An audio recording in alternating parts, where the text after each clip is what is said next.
Les échanges humains, d'une part, c'est d'une grande complexité. Même dans notre cas, entre, par exemple, une femme et un homme, la relation est très complexe. Voire aussi par différents goûts, différentes manières de voir et de concevoir la vie et les échanges. Et donc, tout va dépendre de ces questions-là, d'une question de dialogue. C'est le cas aussi pour ces ethnies, pour ces cultures, disons, peu connues. On connaît très mal, malheureusement. Et donc, la nécessité aujourd'hui, d'ailleurs, c'est un thème qui est posé, par exemple, dans la COP 30, qui s'est célébrée au Brésil, au Belém, dans l'Amazonie.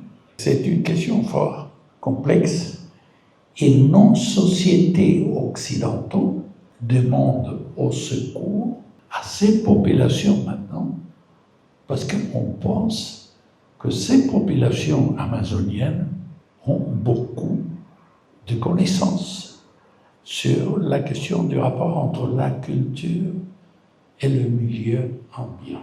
Donc, tout va dépendre de nous de comprendre la façon de participer à un engagement entre ces populations, nous, soi-disant la modernité et la conception du monde, et surtout la possibilité d'établir, pas seulement un dialogue, une reconnaissance, disons, entre cultures, pour essayer de sauver pas seulement l'Amazonie, mais aussi pour sauver les cultures, les savoirs, les connaissances, etc., qui sont d'une dimension, d'une richesse peu connue.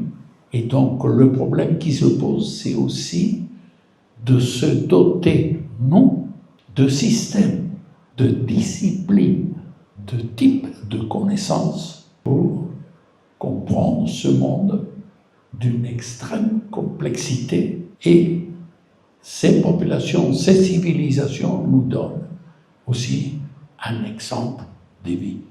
Et donc, à nous de faire l'effort au niveau de la connaissance, au niveau du dialogue, pour comprendre l'importance qui est due à l'origine sur la capacité humaine d'invention culturelle.